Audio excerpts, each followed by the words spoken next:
ശബരിമല സ്വർണ്ണ കവർച്ചയിൽ നിർണായക നീക്കം. ദേവസ്വം ബോർഡ് മുൻ പ്രസിഡന്റ് എൻ വാസു ചോദ്യമുനയിൽ. എൻ വാസുവിനെ SIT സംഘം ചോദ്യം ചെയ്തു. വിവരങ്ങളുമായി MS വീണയും വി വിനീഷും ഒപ്പം ചേരും. ആദ്യം MS വീണയിലേക്ക്. വീണ, നമ്മൾ ഇന്നലെ ഈ വാർത്ത വളരെ സജീവമായി പ്രേക്ഷകരിലേക്ക് എത്തിച്ചിരുന്നതാണ്. സുധീഷ് കുമാർ അറസ്റ്റിലായതോടെ സുധീഷ് കുമാറിന് ഏറ്റവും അടുത്ത് പരിചയമുള്ള എൻ വാസുവിലേക്ക് അന്വേഷണം നീളാനുള്ള സാധ്യത ഏറെയാണ് എന്ന കാര്യം നമ്മൾ ഇന്നലെ വാർത്തയായി നൽകിയിരുന്നു. ഇന്നത് സംഭവിച്ചിരിക്കുന്നു. എൻ വാസുവിനെ SIT സംഘം ചോദ്യം ചെയ്തിരിക്കുന്നു. എപ്പോൾ എന്തൊക്കെ വിവരങ്ങൾ ശേഖരിച്ചിട്ടുണ്ടാവാം?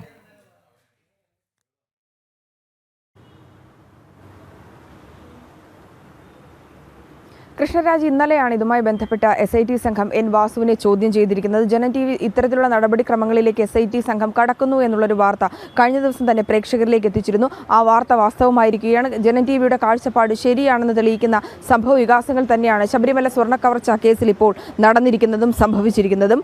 SIT സംഘം എൻ വാസുവിനെ കഴിഞ്ഞ ദിവസമാണ് ചോദ്യം ചെയ്തത്. അതിൽ ഏറ്റവും പ്രധാനപ്പെട്ട കാര്യം, ഈ ശബരിമല കേസുമായി ബന്ധപ്പെട്ട്, സ്വർണ്ണ കവർച്ച കേസുമായി ബന്ധപ്പെട്ട് സ്പോൺസറിൽ മാത്രമായിരുന്നു അന്വേഷണം കുറേ ദിവസങ്ങളായി നീണ്ടുകൊണ്ടിരുന്നത്. എന്നാൽ ശബരിമലയിലെ ഈ വിഷയവുമായി ബന്ധപ്പെട്ട് BJPയുടെയും ഒപ്പം തന്നെ ഹൈന്ദവ സംഘടനകളുടെയും പ്രതിഷേധം ശക്തമാകുന്ന സാഹചര്യവും കേരളത്തിലുണ്ടായിരുന്നു.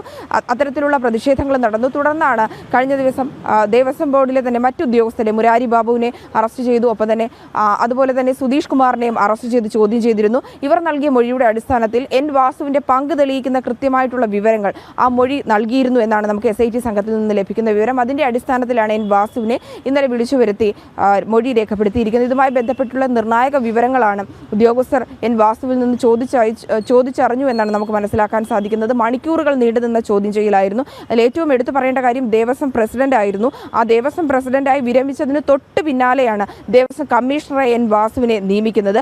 ഈ സ്വർണ്ണ കവർച്ച നടന്ന അതേ വർഷം തന്നെയാണ്, 2019 തന്നെയാണ് ഇത് രണ്ടും നടന്നിരിക്കുന്നത് എന്നുള്ളത് ഏറ്റവും പ്രധാനപ്പെട്ട കാര്യമാണ്. ഇതിനു മുന്നേ ഈ വിഷയവുമായി വിവാദമാവുന്നതിന് മുമ്പ് ഈ സ്വർണ്ണ കവർച്ച വിഷയങ്ങൾ ഞെട്ടിക്കുന്ന പല സത്യങ്ങൾ പുറത്തു വന്ന സാഹചര്യത്തിൽ എൻ വാസു മാധ്യമങ്ങളെ കണ്ടിരുന്നു. അന്ന് നടത്തിയ ചില പ്രസ്താവനകളുണ്ട്. അതായത്, തനിക്ക് ഇതുമായി ബന്ധപ്പെട്ട കാര്യങ്ങൾ അറിയില്ല, അല്ലെങ്കിൽ തനിക്ക് ഉണ്ണികൃഷ്ണൻ പോറ്റിയെ നേരിട്ട് അറിയില്ല എന്നുള്ളതൊക്കെ പലതരത്തിലുള്ള ന്യായീകരണ വാദങ്ങളൊക്കെ തിരത്തുന്നുണ്ട്. ആ ന്യായീകരണ വാദങ്ങളെ പൊളിച്ചടുക്കുന്ന തരത്തിലുള്ള അന്വേഷണം തന്നെയാണ് ഉദ്യോഗസ്ഥരുടെ ഭാഗത്തു നിന്നുണ്ടായിരിക്കുന്നത്. കൃത്യമായിട്ടുള്ള വിവരങ്ങൾ, എൻ വാസുവിനെതിരെയുള്ള കൃത്യമായിട്ടുള്ള വിവരങ്ങൾ അന്വേഷണ സംഘത്തിന് ലഭിച്ചു. അതിൻ്റെ അടിസ്ഥാനത്തിലാണ് ഇന്നലെ ചോദ്യം ചെയ്തത്. നിർണായക വിവരങ്ങൾ ഉദ്യോഗസ്ഥർ ചോദിച്ചറിഞ്ഞു എന്നാണ് നമുക്ക് മനസ്സിലാക്കാൻ സാധിക്കുന്നത്.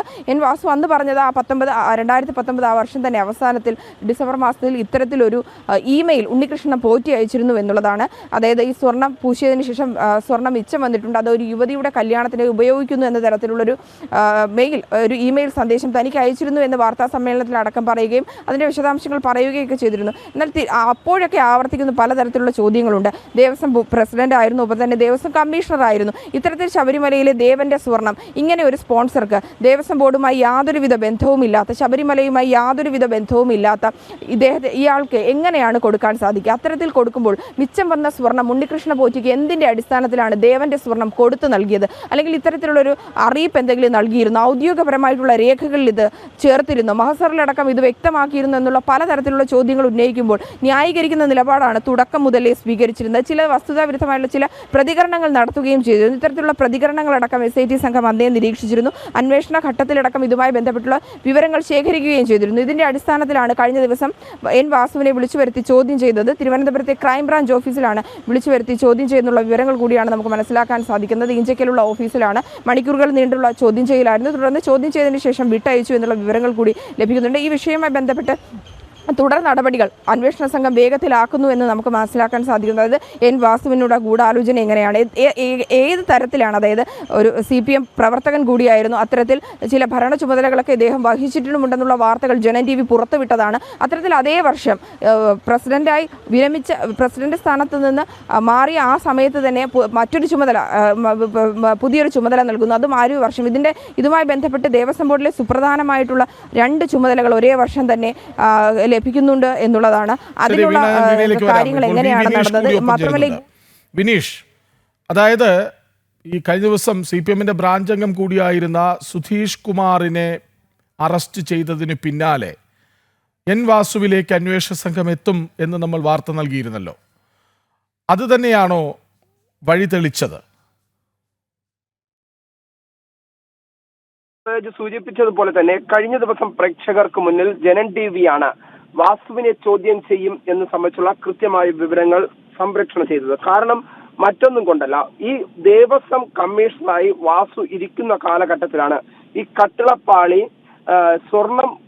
സ്വർണമല്ല ചെമ്പുപാളി എന്ന് രേഖപ്പെടുത്തിക്കൊണ്ട് ഉണ്ണികൃഷ്ണൻ പോറ്റിക്ക് നൽകാനുള്ള ഒരു തീരുമാനമുണ്ടാകുന്നത്.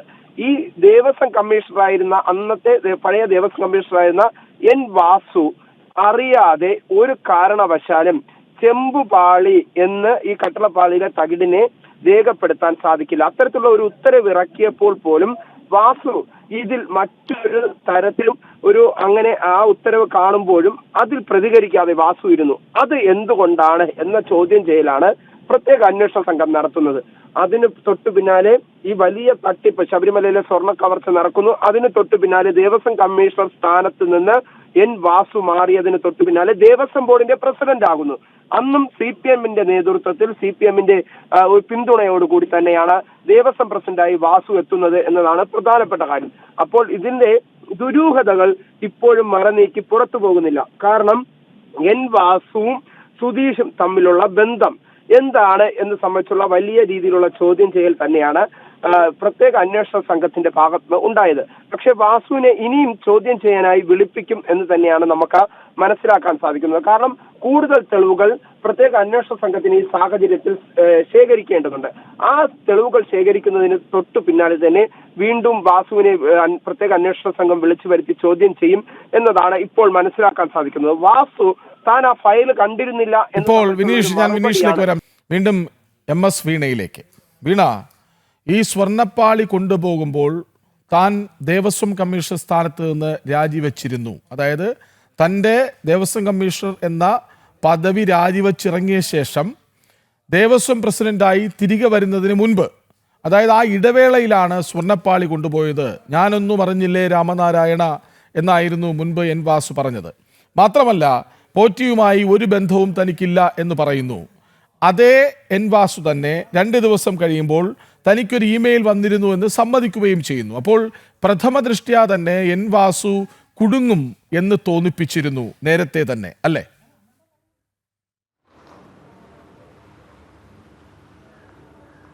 തീർച്ചയായും അത് തന്നെയാണ്. അതായത് തൻ്റെ കാലാവധി കഴിഞ്ഞു, താൻ ആ പദവിയിൽ നിന്ന് മാറി എന്ന് പറയുമ്പോൾ പോലും അത് പിന്നീട് സമ്മതിക്കേണ്ടി വന്നു എന്നുള്ളതാണ്. സാങ്കേതിക തെളിവുകൾ പുറത്തു വന്നു എന്നുള്ളതാണ്. മെയിൽ അയച്ചിരുന്നത് കണ്ടു എന്നുള്ളത്. അതായത് ഉണ്ണികൃഷ്ണൻ പോറ്റിയെ നേരത്തെ അറിയാമായിരുന്നു എന്നതിൻ്റെ സമ്മതം തന്നെയാണ് ഒടുവിൽ വന്നത്.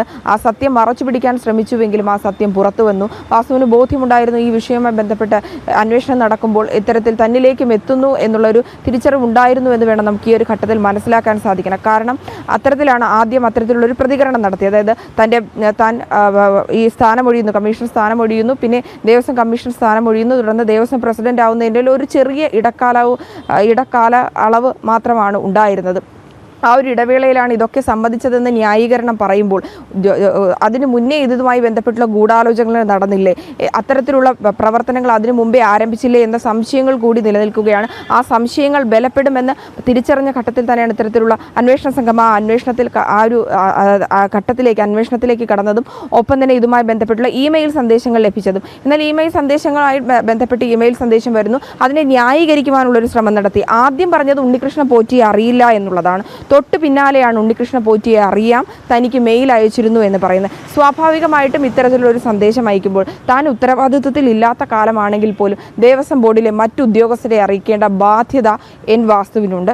എൻ വാസു അത് നടത്തിയിരുന്നോ എന്നുള്ള ചോദ്യവും പ്രസക്തമാണ്. മറ്റുദ്യോഗസ്ഥർ ഇത് അറിഞ്ഞിരുന്നോ, നടപടി സ്വീകരിക്കുവാനുള്ള നിർദ്ദേശങ്ങൾക്ക് അല്ലെങ്കിൽ തനിക്ക് ഇത്തരത്തിൽ ഉണ്ണികൃഷ്ണ പോറ്റിയുടെ മെയിൽ അയച്ചിരുന്നു, ഉണ്ണികൃഷ്ണ പോറ്റിയെ ബന്ധപ്പെട്ടിരുന്നോ, താനിപ്പോൾ ബോർഡിൽ അല്ല, എനിക്ക് പ്രത്യേകിച്ച് ചുമതലയില്ലാത്ത സമയം കൂടിയാണ്, ബോർഡിലെ മറ്റ് അംഗങ്ങളെ അറിയിക്കണമെന്നുള്ളൊരു നിർദ്ദേശം നൽകിയിരുന്നു. അല്ലെങ്കിൽ ഇത്തരത്തിൽ ആരെയും അറിയിച്ചില്ലെങ്കിൽ അതിൽ ഏറ്റവും പ്രധാനപ്പെട്ട ഗുരുതര പിഴവാണ് എൻ വാസുവിൻ്റെ ഭാഗത്തു നിന്നുണ്ടായിരിക്കുന്നത് എന്നുള്ളതാണ്. മറ്റുദ്യോഗസ്ഥരെ അറിയിച്ചിട്ടില്ല. ഇത്തരമൊരു സന്ദേശം വന്നിട്ടുണ്ടെങ്കിൽ അതിന് കൂട്ടുപ്രതി എന്നുള്ളതിൻ്റെ ഏറ്റവും നിർണായകമായിട്ടുള്ള വിവരങ്ങൾ തന്നെയാണ് ആ മെയിലിൽ നിന്ന് മനസ്സിലാക്കുവാനും നമുക്ക് വായിച്ചെടുക്കുവാനും സാധിക്കുന്നത്. മറ്റുദ്യോഗസ്ഥരെ അറിയിക്കുവാനുള്ള ബാധ്യതയുണ്ടായിരുന്നു. അത് അറിയിച്ചിട്ടില്ലായിരുന്നുവെങ്കിൽ ഇപ്പോൾ ഇത്തരത്തിലുള്ള ന്യായീകരണത്തിന് പ്രസക്തമല്ല എന്നുള്ളത് കൂടിയാണ്. ഏറ്റവും നിർണായകമായിട്ടുള്ള ഒരു ഘട്ടത്തിലാണ് ഇപ്പോൾ SIT സംഘം സംഘം എത്തിയിരിക്കുന്നത് എന്നുള്ളതാണ്. ഉണ്ണികൃഷ്ണ പോറ്റിയെ അറിയില്ല എന്ന് ആദ്യം പറഞ്ഞു. അപ്പോൾ ഇത്തരത്തിൽ ഉണ്ണികൃഷ്ണ പോറ്റിയെ മെയിൽ അയച്ച സമയത്ത് എൻ വാസു ബന്ധപ്പെട്ടിരുന്നു. തനിക്ക് മെയിൽ അയച്ചതുമായി ബന്ധപ്പെട്ട വിശദീകരണം തേടിയിരുന്നു. ബോർഡ് അംഗങ്ങളിൽ നിന്ന്, അതായത് മറ്റ് ബോർഡ് അംഗങ്ങളിൽ നിന്ന് ഈ നിർദ്ദേശം ലഭിച്ചിരുന്നു. ഈ സ്വർണം നൽകുവാൻ നിർധന യുവതിക്കായിട്ട് ബാക്കി വന്ന സ്വർണം പൂശിയതിന് ശേഷം, ദ്വാരപാലക പാളികളിലെ സ്വർണം പൂശിയതിന് ശേഷം ബാക്കി വന്ന സ്വർണ്ണമാണ് നിർധനയായ ഒരു വിവാഹത്തിന് വേണ്ടി നൽകുന്നു എന്ന് ഈ ഒരു മെയിലിൽ ഉള്ളടക്കമായി പറയുന്നതെന്ന് എൻ വാസു പറയുമ്പോൾ പോലും ഈ വാസു ഇതുമായി ബന്ധപ്പെട്ട് ഉണ്ണികൃഷ്ണ പോറ്റിയെ ബന്ധപ്പെട്ടിരുന്നോ എന്നുകൂടി അറിയേണ്ടത് ഏറ്റവും പ്രധാനപ്പെട്ട കാര്യമാണ്. സാമ്പത്തിക ഇടപാടുകളടക്കം നടത്തിയിരുന്നോ, മാത്രമല്ല ഗൂഢാലോചനയിൽ പങ്കുണ്ടോ എന്നുള്ളതാണ്.